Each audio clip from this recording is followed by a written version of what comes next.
Hello students, welcome to our channel Bengal success পয়েন্টে তোমাদের সবাইকে স্বাগত। আজকে আমরা এই ভিডিওতে আপকামিং ডাব্লিউবিএসএসসি গ্রুপ সি এবং ডির জন্য বিশেষভাবে গুরুত্বপূর্ণ 50টি জিকে প্রশ্ন আলোচনা করব। আজকে আমাদের ভিডিওটি কুইক রিভিশনের ক্লাস 20 হতে চলেছে। যারা যারা আমাদের প্রিভিয়াস ক্লাসগুলি করনি, আমাদের ভিডিওর ডেসক্রিপশনে এই কুইক রিভিশন ক্লাসের প্লে লিস্টটি দেওয়া রয়েছে, সেখান থেকে তোমরা আমাদের প্রিভিয়াস ক্লাসগুলি করে নিতে পারো। এবং যারা যারা তোমরা আমাদের টেলিগ্রাম চ্যানেল বেঙ্গল সাকসেস পয়েন্টে জয়েন হওনি, আমাদের ভিডিওর ডেসক্রিপশনে আমাদের টেলিগ্রাম চ্যানেলের লিঙ্ক দেওয়া রয়েছে, সেখান থেকে তোমরা আমাদের টেলিগ্রাম চ্যানেলে জয়েন হয়ে যেতে পারো। আমাদের প্রতিদিন ক্লাসের পিডিএফ এই টেলিগ্রাম চ্যানেলে দেওয়া হয় এবং নানা গুরুত্বপূর্ণ জিকে প্রশ্নে আলোচনা করা হয়, যা তোমাদের যে কোনো কম্পিটিটিভ এক্সামে বিশেষভাবে সাহায্য করবে। আমাদের ভিডিওর ডেসক্রিপশনে আমাদের টেলিগ্রাম চ্যানেলের লিঙ্ক দেওয়া রয়েছে, সেখান থেকে তোমরা আমাদের টেলিগ্রাম চ্যানেলে জয়েন হয়ে যেতে পারো। এবং আজকের ভিডিওটি ভালো লাগলে অবশ্যই একটি লাইক, এবং যারা যারা তোমরা আমাদের চ্যানেলে প্রথমবার ভিজিট করছো, এরকম ভিডিও আরও পাওয়ার জন্য আমাদের চ্যানেলটিকে অবশ্যই সাবস্ক্রাইব করে রাখবে। চলো দেখে নিই আজকে আমাদের প্রথম প্রশ্ন হলো, কুদানকুলাম পারমাণবিক বিদ্যুৎ কেন্দ্র ভারতের কোন রাজ্যে অবস্থিত? খুবই গুরুত্বপূর্ণ একটি প্রশ্ন। বলা হয়েছে কুদানকুলাম পারমাণবিক বিদ্যুৎ কেন্দ্র ভারতের কোন রাজ্যে অবস্থিত? এই প্রশ্নের অ্যান্সার হয়ে যাবে অপশন ডি, তামিলনাড়ু। মনে রাখবে, কুদানকুলাম পারমাণবিক বিদ্যুৎ কেন্দ্রটি ভারতের তামিলনাড়ু রাজ্যে অবস্থিত। তোমরা কয়টি প্রশ্নে অ্যান্সার দিতে পারছো তা অবশ্যই কমেন্ট বক্সে জানাবে। নেক্সট প্রশ্নটি দেখে নাও, সুন্দরবনকে কোন বছর বিশ্ব ঐতিহ্য অঞ্চল বা ওয়ার্ল্ড হেরিটেজ সাইট হিসেবে ঘোষণা করা হয়েছিল? এটিও খুব গুরুত্বপূর্ণ একটি প্রশ্ন। বলা হয়েছে সুন্দরবনকে কোন বছর বিশ্ব ঐতিহ্য অঞ্চল বা ওয়ার্ল্ড হেরিটেজ সাইট হিসেবে ঘোষণা করা হয়েছিল? এই প্রশ্নের অ্যান্সার হয়ে যাবে অপশন সি, 1987 সালে। মনে রাখবে, সুন্দরবনকে 1987 সালে বিশ্ব ঐতিহ্য অঞ্চল বা ওয়ার্ল্ড হেরিটেজ সাইট হিসেবে ঘোষণা করা হয়েছিল। নেক্সট প্রশ্নটি দেখে নাও, নিম্নলিখিত কোনটি ভারতের সর্বোচ্চ জলপ্রপাত? এটিও খুব গুরুত্বপূর্ণ একটি প্রশ্ন। বলা হয়েছে নিম্নলিখিত কোনটি ভারতের সর্বোচ্চ জলপ্রপাত? এই প্রশ্নের অ্যান্সার হয়ে যাবে অপশন সি, কুঞ্চিকাল জলপ্রপাত। মনে রাখবে, কুঞ্চিকাল জলপ্রপাত হলো ভারতের সর্বোচ্চ জলপ্রপাত। এবং মনে রাখবে, এই কুঞ্চিকাল জলপ্রপাতটি ভারতের কর্ণাটক রাজ্যে অবস্থিত। নেক্সট প্রশ্নটি দেখে নাও, ভারতের প্রথম পারমাণবিক পরীক্ষার নাম কি? এটিও খুব গুরুত্বপূর্ণ একটি প্রশ্ন। বলা হয়েছে ভারতের প্রথম পারমাণবিক পরীক্ষার নাম কি? এই প্রশ্নের অ্যান্সার হয়ে যাবে অপশন বি, স্মাইলিং বুদ্ধ। মনে রাখবে, ভারতের প্রথম পারমাণবিক পরীক্ষার নাম হলো স্মাইলিং বুদ্ধ। এবং মনে রাখবে, ভারতের প্রথম পারমাণবিক পরীক্ষা 1974 সালে রাজস্থানের পোখরানে হয়েছিল। ভালো করে মনে রাখবে, 1974 সালে রাজস্থানের পোখরানে ভারতের প্রথম পারমাণবিক পরীক্ষাটি হয়েছিল। এবং মনে রাখবে, ভারতের প্রথম পারমাণবিক পরীক্ষার নাম হলো স্মাইলিং বুদ্ধ। নেক্সট প্রশ্নটি দেখে নাও, ভারতের সংবিধানে কোন অনুচ্ছেদে সংবিধানের সংশোধনের উল্লেখ রয়েছে? এটিও খুব গুরুত্বপূর্ণ একটি প্রশ্ন।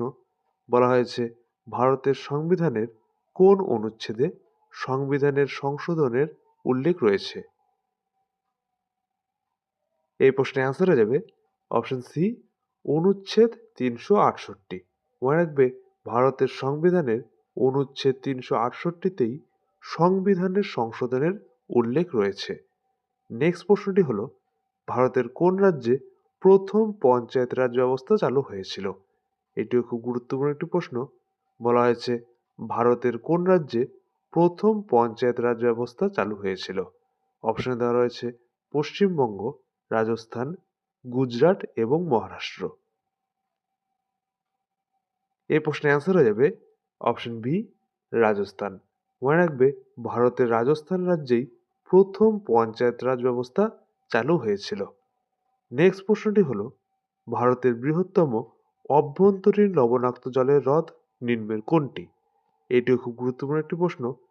বলা হয়েছে ভারতের বৃহত্তম অভ্যন্তরীণ লবণাক্ত জলের হ্রদ নিম্নের কোনটি? এই প্রশ্নের অ্যান্সার হয়ে যাবে অপশন সি, সম্বর হ্রদ। মনে রাখবে ভারতের বৃহত্তম অভ্যন্তরীণ লবণাক্ত জলের হ্রদ হলো সম্বর হ্রদ। এবং মনে রাখবে ভারতের বৃহত্তম লবণাক্ত জলের হ্রদ হলো চিল্কা হ্রদ। দুটি মনে রাখবে, ভারতের বৃহত্তম লবণাক্ত জলের হ্রদ বলা হলে সেটির অ্যান্সার হয়ে যাবে চিল্কা হ্রদ, এবং ভারতের বৃহত্তম অভ্যন্তরীণ লবণাক্ত জলের নাম বলা হলে সেখানে অ্যান্সার হয়ে যাবে সম্বর হ্রদ। এবং মনে রাখবে এই চিল্কা হ্রদ ভারতের ওড়িশা রাজ্যে অবস্থিত এবং সম্বর হ্রদ ভারতের রাজস্থান রাজ্যে অবস্থিত। নেক্সট প্রশ্নটি দেখে নাও, ভারতের প্রথম বায়ু সেনাপ্রধান কে ছিলেন? অপশনে দেওয়া রয়েছে সুব্রত মুখার্জি, অর্জুন সিং, পিসি লাল এবং ওম প্রকাশ মেহরা। এই প্রশ্নের অ্যান্সার হয়ে যাবে অপশন এ, সুব্রত মুখার্জি। মনে রাখবে ভারতের প্রথম বায়ু সেনাপ্রধান নাম ছিল সুব্রত মুখার্জি। নেক্সট প্রশ্নটি হলো, ভারতীয় জাতীয় কংগ্রেসের প্রথম মহিলা সভাপতি কে ছিলেন? এটিও খুব গুরুত্বপূর্ণ একটি প্রশ্ন। বলা হয়েছে ভারতীয় জাতীয় কংগ্রেসের প্রথম মহিলা সভাপতি কে ছিলেন? এই প্রশ্নের অ্যান্সার হয়ে যাবে অপশন বি, অ্যানি বেসান্ত। মনে রাখবে ভারতীয় জাতীয় কংগ্রেসের প্রথম মহিলা সভাপতি ছিলেন অ্যানি বেসান্ত। নেক্সট প্রশ্নটি হলো, ভারতের নিম্নোক্ত কোন রাজ্যে সর্বাধিক জাতীয় উদ্যান রয়েছে? এটিও খুব গুরুত্বপূর্ণ একটি প্রশ্ন। বলা হয়েছে ভারতের নিম্নোক্ত কোন রাজ্যে সর্বাধিক জাতীয় উদ্যান রয়েছে? এই প্রশ্নের অ্যান্সার হয়ে যাবে অপশন এ, মধ্যপ্রদেশ। মনে রাখবে ভারতের মধ্যপ্রদেশ রাজ্যেই সর্বাধিক জাতীয় উদ্যান রয়েছে। নেক্সট প্রশ্নটি হলো, কোন ধাতব পদার্থটি সাধারণ তাপমাত্রায় তরল অবস্থায় থাকে? এটিও খুব গুরুত্বপূর্ণ একটি প্রশ্ন। বলা হয়েছে কোন ধাতব পদার্থটি সাধারণ তাপমাত্রায় তরল অবস্থায় থাকে?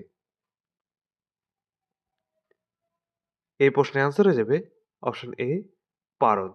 মনে রাখবে পারদ ধাতুটি সাধারণ তাপমাত্রায় তরল অবস্থায় থাকে।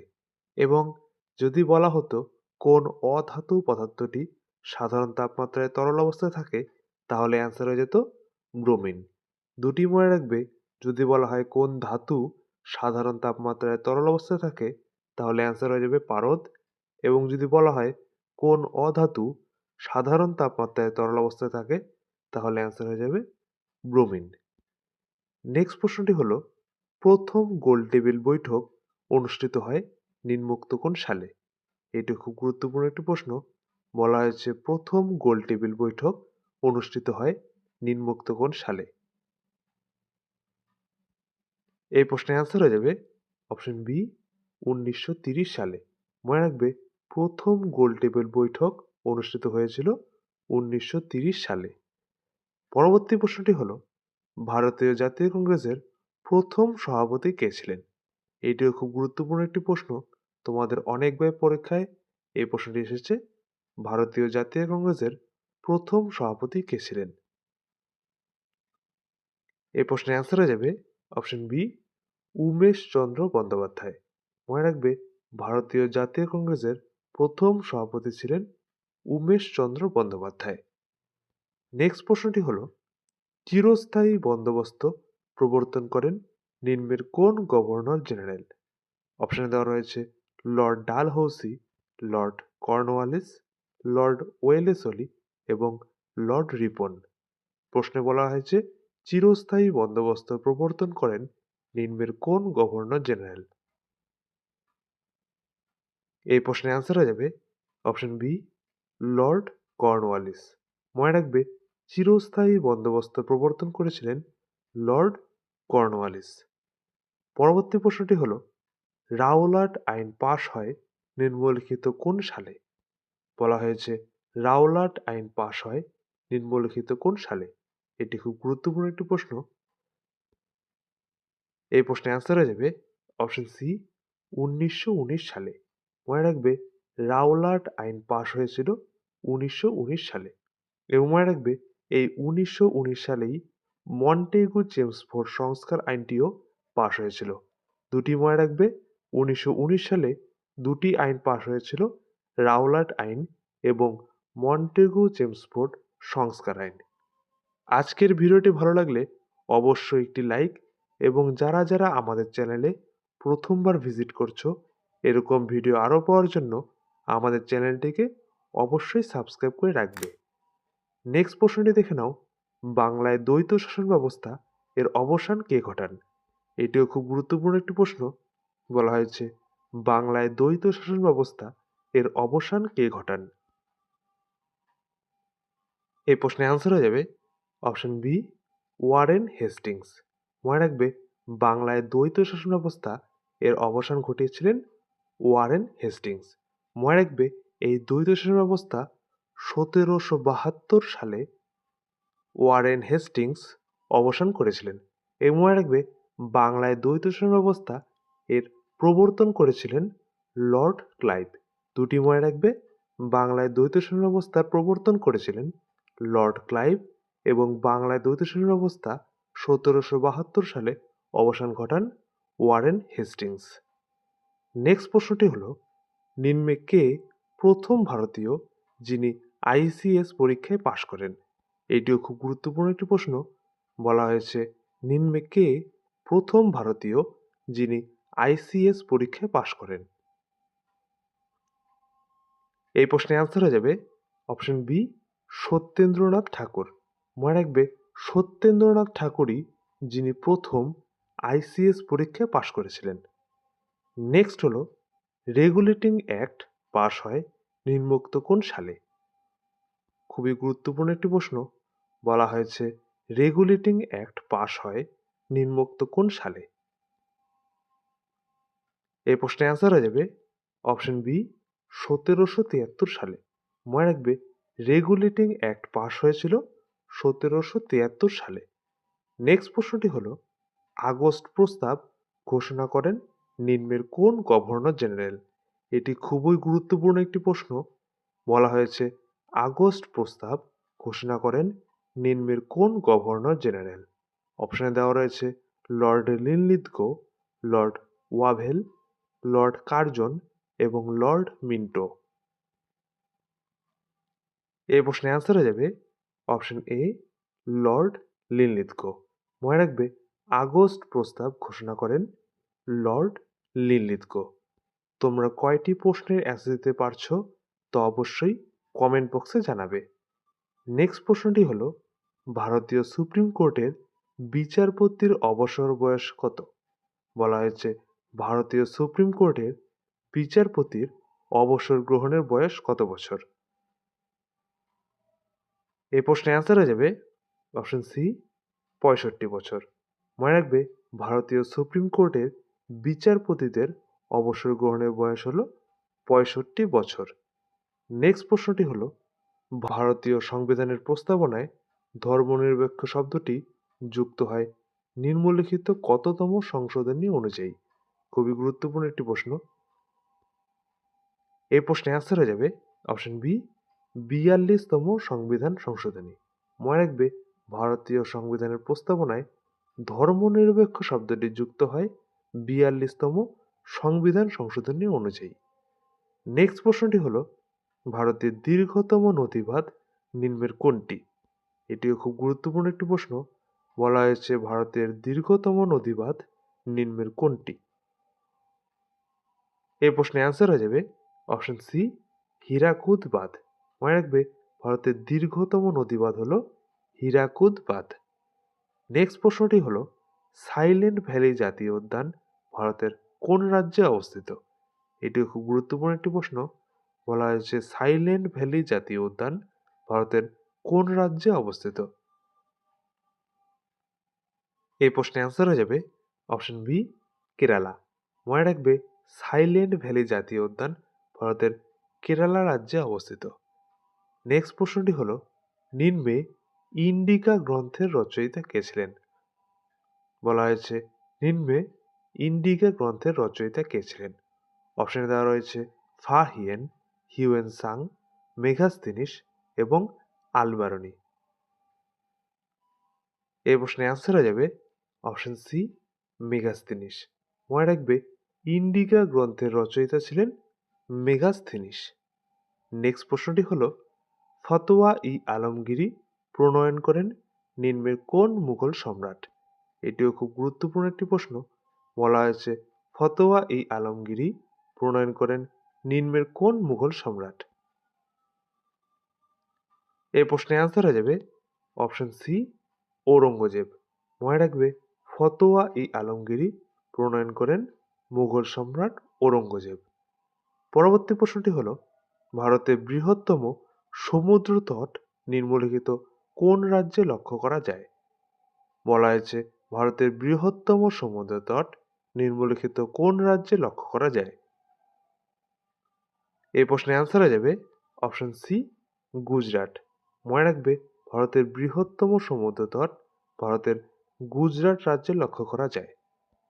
নেক্সট প্রশ্নটি হলো ফিফা বা federation international day football association কবে প্রতিষ্ঠিত হয়? এটি খুবই গুরুত্বপূর্ণ একটি প্রশ্ন।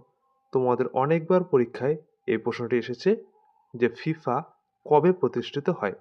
অপশন দেওয়া রয়েছে 1901 সালে, 1904 সালে, 1907 সালে এবং 1910 সালে। এই প্রশ্নের অ্যান্সার হয়ে যাবে অপশন বি, 1904 সালে। মনে রাখবে ফিফা প্রতিষ্ঠিত হয়েছিল 1904 সালে এবং ফিফার পূর্ণরূপটি মনে রাখবে federation international day football association. মনে রাখবে federation international day football association. Next প্রশ্নটি হলো নিম্নে কোন কোন দেশের মধ্যে ডুরান্ট লাইন অবস্থিত? বলা হয়েছে নিম্নে কোন কোন দেশের মধ্যে ডুরান্ট লাইন অবস্থিত? এই প্রশ্নের অ্যান্সার হয়ে যাবে অপশন সি, ভারত এবং আফগানিস্তান। মনে রাখবে ভারত এবং আফগানিস্তানের মধ্যেই ডুরান্ট লাইন অবস্থিত। নেক্সট প্রশ্নটি হলো আমিত্রা ঘাত উপাধিটি ধারণ করেছিলেন নিম্নের কে? খুবই গুরুত্বপূর্ণ একটি প্রশ্ন। বলা হয়েছে আমিত্রা ঘাত উপাধিটি ধারণ করেছিলেন নিম্নের কে? এই প্রশ্নের অ্যান্সার হয়ে যাবে অপশন এ, বিন্দুসার। মনে রাখবে আমিত্রা ঘাত উপাধিটি ধারণ করেছিলেন বিন্দুসার। পরবর্তী প্রশ্নটি হলো রিজার্ভ ব্যাংকের প্রথম ভারতীয় গভর্নর কে ছিলেন? খুবই গুরুত্বপূর্ণ একটি প্রশ্ন। বলা হয়েছে রিজার্ভ ব্যাংকের প্রথম ভারতীয় গভর্নর কে ছিলেন? এই প্রশ্নের অ্যান্সার হয়ে যাবে অপশন বি, সিডি দেশমুখ। মনে রাখবে রিজার্ভ ব্যাংকের প্রথম ভারতীয় গভর্নর ছিলেন সিডি দেশমুখ। এবং মনে রাখবে রিজার্ভ ব্যাংকের বর্তমান গভর্নর হলেন সঞ্জয় মালহোত্রা। মনে রাখবে রিজার্ভ ব্যাংকের প্রথম ভারতীয় গভর্নর ছিলেন সিডি দেশমুখ এবং রিজার্ভ ব্যাংকের বর্তমান গভর্নর হলেন সঞ্জয় মালহোত্রা। আজকের ভিডিওটি ভালো লাগলে অবশ্যই একটি লাইক এবং যারা যারা আমাদের চ্যানেলে প্রথমবার ভিজিট করছো এরকম ভিডিও আরও পাওয়ার জন্য আমাদের চ্যানেলটিকে অবশ্যই সাবস্ক্রাইব করে রাখবে। নেক্সট প্রশ্নটি দেখে নাও, ভারতের পরিকল্পনা কমিশন নিম্নের কবে বিলুপ্ত হয়? খুবই গুরুত্বপূর্ণ একটি প্রশ্ন। বলা হয়েছে ভারতের পরিকল্পনা কমিশন নিম্নের কবে বিলুপ্ত হয়? এই প্রশ্নের অ্যান্সার হয়ে যাবে অপশন বি, 2014 সালে। মনে রাখবে ভারতের পরিকল্পনা কমিশন বিলুপ্ত হয়েছিল 2014 সালে। নেক্সট প্রশ্নটি হলো উনচাল্লি জলপ্রপাত ভারতের কোন রাজ্যে লক্ষ্য করা যায়? এটিও খুব গুরুত্বপূর্ণ একটি প্রশ্ন। বলা হয়েছে উনচাল্লি জলপ্রপাত ভারতের কোন রাজ্যে লক্ষ্য করা যায়? অপশন দেওয়া রয়েছে উত্তরপ্রদেশ, মধ্যপ্রদেশ, কর্ণাটক এবং ঝাড়খণ্ড। এই প্রশ্নের অ্যান্সার হয়ে যাবে অপশন সি, কর্ণাটক। মনে রাখবে উনচাল্লি জলপ্রপাত ভারতের কর্ণাটক রাজ্যে অবস্থিত। এবং মনে রাখবে এই উনচাল্লি জলপ্রপাত কর্ণাটক রাজ্যের পেরিয়ার নদীর উপর নির্মিত হয়েছে। নেক্সট হলো কোন বছর মৌলিক কর্তব্য ভারতীয় সংবিধানে যোগ করা হয়? এটিও খুব গুরুত্বপূর্ণ একটি প্রশ্ন। বলা হয়েছে কোন বছর মৌলিক কর্তব্য ভারতীয় সংবিধানে যোগ করা হয়? এই প্রশ্নের অ্যান্সার হয়ে যাবে অপশন বি 1976 সালে। মনে রাখবে 1976 সালেই মৌলিক কর্তব্য ভারতীয় সংবিধানে যোগ করা হয়। এবং মনে রাখবে ভারতীয় সংবিধানে মোট 11টি মৌলিক কর্তব্য রয়েছে। নেক্সট প্রশ্নটি হলো নিম্নের কোন শাসক অমিত্রাঘাত উপাধিটি ধারণ করেছিলেন? বলা হয়েছে নিম্নের কোন শাসক অমিত্রাঘাত উপাধিটি ধারণ করেছিলেন?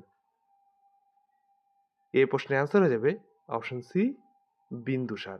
মনে রাখবে বিন্দুসার শাসকই অমিত্রাঘাত উপাধিটি ধারণ করেছিলেন। নেক্সট প্রশ্নটি হল ইদুক্কি জলবিদ্যুৎ প্রকল্প নিম্নোক্ত কোন রাজ্যে অবস্থিত? এটিও খুব গুরুত্বপূর্ণ একটি প্রশ্ন। বলা হয়েছে ইদুক্কি জলবিদ্যুৎ প্রকল্প নিম্নোক্ত কোন রাজ্যে অবস্থিত? এই প্রশ্নের অ্যান্সার হয়ে যাবে অপশন এ কেরালা। মনে রাখবে ইদুক্কি জলবিদ্যুৎ প্রকল্প ভারতের কেরালা রাজ্যে অবস্থিত। নেক্সট প্রশ্নটি হল ভারতীয় রিজার্ভ ব্যাংকের প্রথম গভর্নর কে ছিলেন? এটিও খুব গুরুত্বপূর্ণ একটি প্রশ্ন। বলা হয়েছে ভারতীয় রিজার্ভ ব্যাংকের প্রথম গভর্নর কে ছিলেন? এই প্রশ্নের অ্যান্সার হয়ে যাবে অপশন সি অসবর্ন স্মিথ। মনে রাখবে ভারতের রিজার্ভ ব্যাংকের প্রথম গভর্নর ছিলেন অসবর্ন স্মিথ। নেক্সট প্রশ্নটি হলো সাহিত্য একাডেমি পুরস্কার কত সালে শুরু হয়েছিল? এটিও খুব গুরুত্বপূর্ণ একটি প্রশ্ন। বলা হয়েছে সাহিত্য একাডেমি পুরস্কার কত সালে শুরু হয়েছিল? এই প্রশ্নের অ্যান্সার হয়ে যাবে অপশন বি 1954 সালে। মনে রাখবে সাহিত্য একাডেমি পুরস্কার শুরু হয়েছিল 1954 সালে। নেক্সট প্রশ্নটি হলো নন্দনকানন জুলজিক্যাল পার্ক ভারতের কোন রাজ্যে অবস্থিত? এটিও খুব গুরুত্বপূর্ণ একটি প্রশ্ন। তোমাদের অনেকবার পরীক্ষায় এই প্রশ্নটি এসেছে। নন্দনকানন জুলজিক্যাল পার্ক ভারতের কোন রাজ্যে অবস্থিত? এই প্রশ্নের অ্যান্সার হয়ে যাবে অপশন বি ওড়িশা রাজ্যে। মনে রাখবে নন্দনকানন জুলজিক্যাল পার্ক ভারতের ওড়িশা রাজ্যে অবস্থিত। নেক্সট প্রশ্নটি হলো পৃথিবীর পরিধি সর্বপ্রথম কে নির্ণয় করেন? বলা হয়েছে পৃথিবীর পরিধি সর্বপ্রথম কে নির্ণয় করেন? এই প্রশ্নের অ্যান্সার হয়ে যাবে অপশন সি এরাটোস্থেনিস। মনে রাখবে পৃথিবীর পরিধি সর্বপ্রথম নির্ণয় করেছিলেন এরাটোস্থেনিস। নেক্সট প্রশ্নটি হলো ভারতের ইতিহাসে উদারনৈতিক ভাইসরয় নামে কে পরিচিত ছিলেন? এটি খুব গুরুত্বপূর্ণ একটি প্রশ্ন। বলা হয়েছে ভারতের ইতিহাসে উদারনৈতিক ভাইসরয় নামে কে পরিচিত ছিলেন? এই প্রশ্নের অ্যান্সার হয়ে যাবে অপশন সি লর্ড রিপন। মনে রাখবে ভারতের ইতিহাসে উদারনৈতিক ভাইসরয় নামে পরিচিত ছিলেন লর্ড রিপন। নেক্সট প্রশ্নটি হলো জাতীয় কংগ্রেসের নিম্নোক্ত কোন অধিবেশনে চরমপন্থী ও নরমপন্থী দুই ভাগে বিভক্ত হয়ে যায়? এটিও খুব গুরুত্বপূর্ণ একটি প্রশ্ন। বলা হয়েছে জাতীয় কংগ্রেসের নিম্নোক্ত কোন অধিবেশনে চরমপন্থী ও নরমপন্থী দুই ভাগে বিভক্ত হয়ে যায়? অপশন দেওয়া রয়েছে 1905 সালের বেনারস অধিবেশন, 1906 সালের কলকাতা অধিবেশন, 1907 সালের সুরাট অধিবেশন এবং 1910 সালের এলাহাবাদ অধিবেশন। এই প্রশ্নের অ্যান্সার হয়ে যাবে অপশন সি 1907 সালের সুরাট অধিবেশন। মনে রাখবে জাতীয় কংগ্রেসের 1907 সালের সুরাট অধিবেশনেই চরমপন্থী ও নরমপন্থী দুই ভাগে বিভক্ত হয়ে যায়। পরবর্তী প্রশ্নটি হলো নিম্নের কে ছিলেন আর্য সমাজের প্রতিষ্ঠাতা? এটিও খুব গুরুত্বপূর্ণ একটি প্রশ্ন। বলা হয়েছে নিম্নের কে ছিলেন আর্য সমাজের প্রতিষ্ঠাতা? এই প্রশ্নের অ্যান্সার হয়ে যাবে অপশন সি স্বামী দয়ানন্দ সরস্বতী। মনে রাখবে স্বামী দয়ানন্দ সরস্বতী ছিলেন আর্য সমাজের প্রতিষ্ঠাতা। ভারতের শাসন ব্যবস্থা নিম্নের কিরূপ প্রকৃতির? অপশনে দেওয়া রয়েছে যুক্তরাষ্ট্রীয়, পুঁজিবাদী, আধা যুক্তরাষ্ট্রীয় এবং সমাজতান্ত্রিক। বলা হয়েছে ভারতের শাসন ব্যবস্থা নিম্নের কিরূপ প্রকৃতির। এই প্রশ্নের অ্যান্সার হয়ে যাবে অপশন সি, আধা যুক্তরাষ্ট্রীয়। মনে রাখবে ভারতের শাসন ব্যবস্থা আধা যুক্তরাষ্ট্রীয় প্রকৃতির। নেক্সট প্রশ্নটি হলো শক্তিস্থল নিম্নলিখিত কার সমাধিস্থল। এটিও খুবই গুরুত্বপূর্ণ একটি প্রশ্ন। বলা হয়েছে শক্তিস্থল নিম্নলিখিত কার সমাধিস্থল। এই প্রশ্নের অ্যান্সার হয়ে যাবে অপশন বি, ইন্দিরা গান্ধী। মনে রাখবে শক্তিস্থল ইন্দিরা গান্ধীর সমাধিস্থল। এখানে দেখে নাও রাজীব গান্ধীর সমাধিস্থলটির নাম হলো বীরভূমি, মহাত্মা গান্ধীর সমাধিস্থলটির নাম হলো রাজঘাট, জওহরলাল নেহরুর সমাধিস্থলটির নাম হলো শান্তিবন এবং ডক্টর বি আর আম্বেদকরের সমাধিস্থলটির নাম হলো চৈত্যবন। সব ইম্পর্টেন্ট সমাধিস্থলগুলির নাম দেওয়া রয়েছে, প্রতিটি মনে রাখবে। প্রতিটি তোমাদের এবারে WBSSC গ্রুপ সি এবং ডি যারা পরীক্ষা দিতে যাচ্ছ তাদের জন্য গুরুত্বপূর্ণ হতে চলেছে। মনে রাখবে রাজীব গান্ধীর সমাধিস্থলটির নাম হলো বীরভূমি, মহাত্মা গান্ধীর সমাধিস্থলটির নাম হলো রাজঘাট, জওহরলাল নেহরুর সমাধিস্থলটির নাম হলো শান্তিবন এবং ডক্টর বি আর আম্বেদকরের সমাধিস্থলটির নাম হলো চৈত্যবন। আজকের ভিডিওটি ভালো লাগলে অবশ্যই একটি লাইক এবং যারা যারা আমাদের চ্যানেলে প্রথমবার ভিজিট করছো এরকম ভিডিও আরও পাওয়ার জন্য আমাদের চ্যানেলটিকে অবশ্যই সাবস্ক্রাইব করে রাখবে। নেক্সট প্রশ্নটি দেখে নাও, বিধবা পুনর্বিবাহ সমিতি নিম্নোক্ত কোন সালে প্রতিষ্ঠিত হয়েছিল। এটিও খুবই গুরুত্বপূর্ণ একটি প্রশ্ন।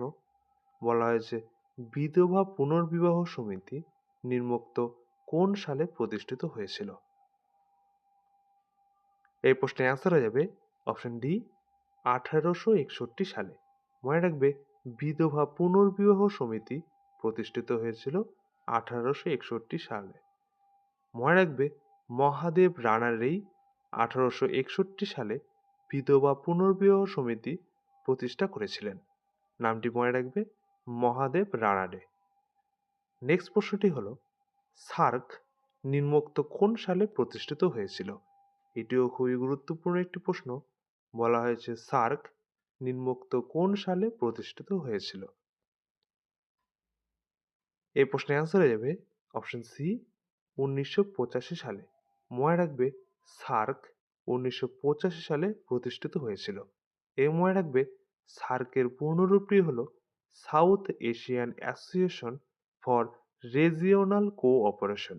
আবার বলে দিচ্ছি, south Asian association for regional cooperation. এবং মনে রাখবে সার্কের সদর দপ্তর নেপালের রাজধানী কাঠমান্ডুতে অবস্থিত। প্রতিটি মনে রাখবে। নেক্সট প্রশ্নটি হলো কুচিপুড়ি ভারতের নিম্নলিখিত কোন রাজ্যের একটি জনপ্রিয় লোকনৃত্য। এটিও খুবই গুরুত্বপূর্ণ একটি প্রশ্ন।